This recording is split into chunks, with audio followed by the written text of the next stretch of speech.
Hello friends, आप देख रहे हैं डीडी के दिल दहला देने वाली कहानियाँ। तो चलिए बढ़ते हैं आज की कहानी की ओर।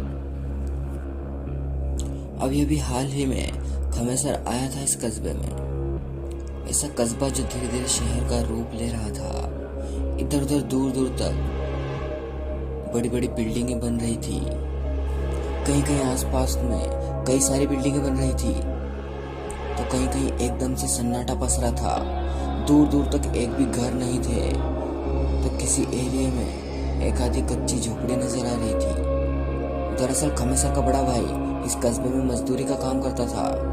उसने खमेसर को भी काम के सिलसिले में बुलाया था। खमेसर बीए पास था और उसके भाई ने उसे बताया था कि इस कस्बे में उसे सुपरवाइजर की नौकरी मिल जाएगी, और इसके लिए उसने एक दो लोगों से बात भी कर रखी थी।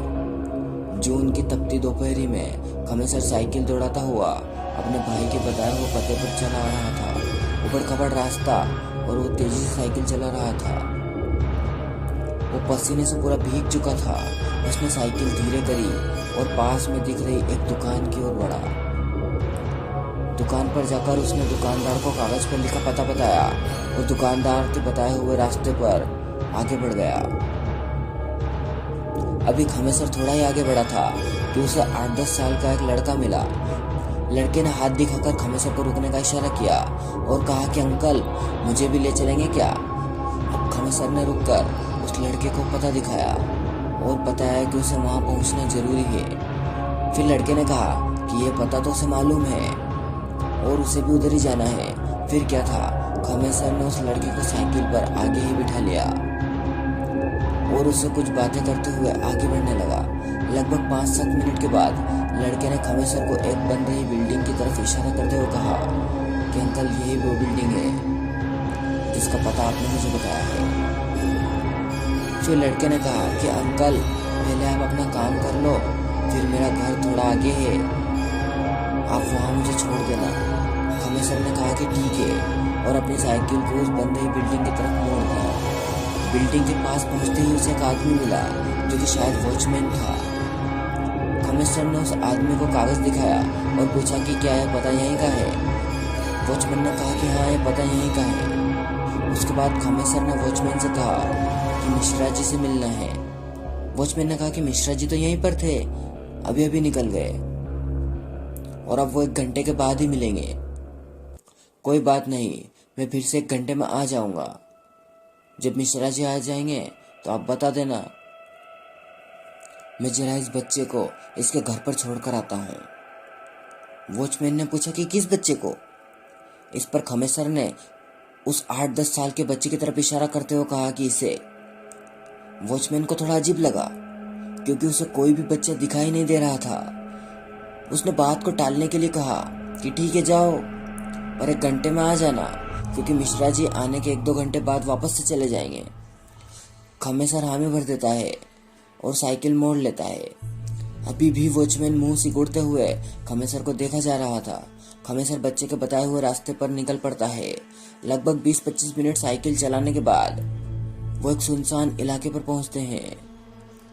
इस इलाके की जमीन पूरी तरह से उबड़ खाबड़ और आसपास काफी जंगल था।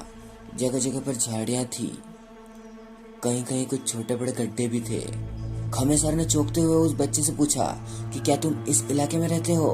बच्चे ने हाँ कहते हुए कहा कि हाँ अंकल, मैं इस इलाके में रहता हूँ। फिर सामने खंडर जैसी जगह को इशारा करते हुए कहा कि अंकल, मैं यहीं पर रहता हूँ, आप मुझे यहीं छोड़ दीजिए, अब मैं चला जाऊंगा। खमेसर के दिमाग में तो बस मिश्रा जी से मिलना था, कहीं देर ना हो जाए, यही बात चल रही थी। और उसने बच्चे से कुछ और नहीं पूछा और उसे वहीं पर छोड़कर तेजी से साइकिल मोड़ ली और उसी रास्ते पर वापस चल पड़ा। और 20-25 मिनट दौड़ने के बाद वो फिर से अपने पते पर आ गया। वॉचमैन ने बताया कि मिश्रा जी आ चुके हैं और इतना कहते हुए उसे मिश्रा जी के पास अंदर बिल्डिंग में ले गया। अंदर मिश्रा जी कुछ लोगों से बातें कर रहे थे। वॉचमैन ने परिचय करवाया, फिर बातचीत हुई और मिश्रा जी के कहने के बाद कि कल से तुम काम पर आ जाना, खुशी मन से खमेसर मिश्रा जी का धन्यवाद करते हुए उस बिल्डिंग से बाहर निकल आया। बिल्डिंग से बाहर निकलने के बाद खमेसर काफी शांति महसूस कर रहा था, क्योंकि वह लगभग 10-12 दिनों से काम की तलाश में इधर उधर भाग रहा था। वो साइकिल के पास आया और अपनी साइकिल लेकर आगे बढ़ने लगा। उसे अब भूख भी लग रही थी, क्योंकि लगभग 11-12 बजे से निकला हुआ था और अभी तक पानी की एक बूंद भी नहीं पी थी। और फिर वो उसी दुकान के पास आ गया। दुकान के पास आकर उसने स्टैंड पर अपनी साइकिल खड़ी कर दी और कुछ खाने के लिए दुकान के अंदर चला गया। दुकान के अंदर जाकर वो एक टूटे स्टूल पर बैठ गया और दुकानदार को एक लड्डू लाने के लिए कहा। दुकानदार ने कागज में एक लड्डू लपेटकर उसको दे दिया और एक जग पानी भरकर उसके पास रख दिया। लड्डू खाते खाते अचानक खमेसर की नजर दुकान में ही लटकी एक फोटो पर पड़ी, जिस पर फूल माला चढ़ी हुई थी। बच्चे की फोटो और उस पर फूल माला देखकर खमेसर धीरे से दुकानदार से पूछने लगा कि ये आपका लड़का है क्या? दुकानदार ने उदास मन से कहा कि हाँ बाबूजी, ये मेरा लड़का ही है।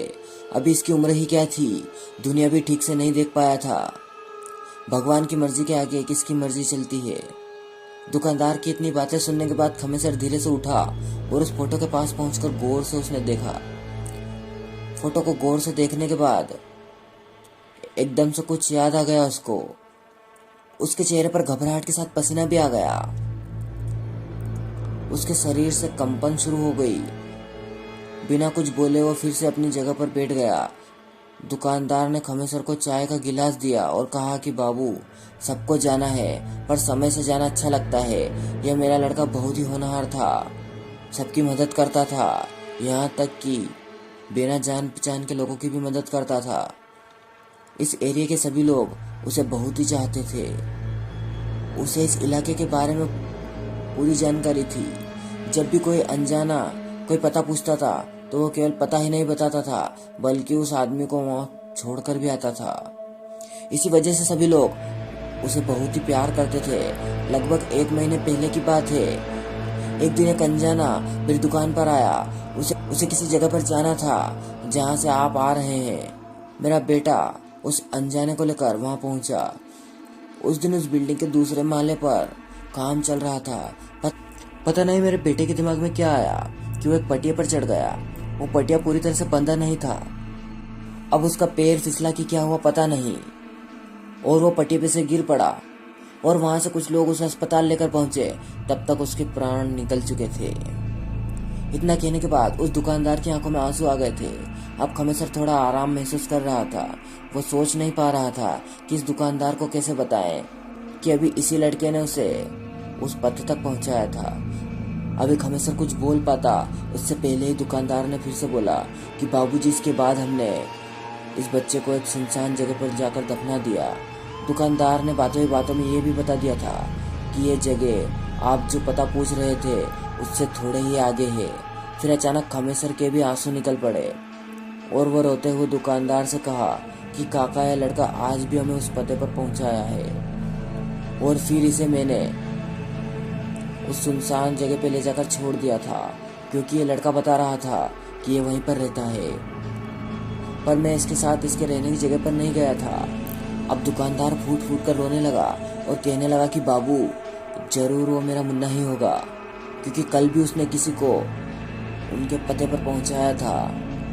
जब उस आदमी ने बताया तो मैं बोल पड़ा कि ये नहीं हो सकता, क्योंकि मेरा मुन्ने को गए हुए तो महीनों हो गए हैं।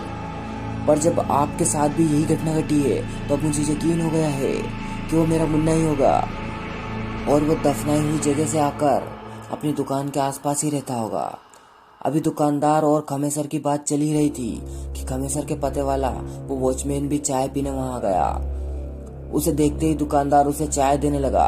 वॉचमैन ने चाय पीते हुए उस खमेसर से पूछा कि बाबू, एक बात बताइए, जब आप मेरे पास आए थे तो मैंने तो किसी भी लड़के को आपके साथ नहीं देखा, फिर भी आप बोल रहे थे कि इस बच्चे को छोड़कर आता हूँ। उस समय मैं कुछ समझ नहीं पाया था। इस पर दुकानदार फिर से रो पड़ा और कहा कि वॉचमैन बाबू, वो मेरा मुन्ना था और इसलिए शायद आपको दिखाई नहीं दिया। अब वॉचमैन को भी सारी बातें क्लियर हो गई थी, क्योंकि उसने पिछले 15-20 दिनों में कितने अपरिचित को कहते सुना था कि बच्चे को छोड़कर आ रहा हूँ। कहानी कहानी होती है, ये कहानी भी एक कहानी है।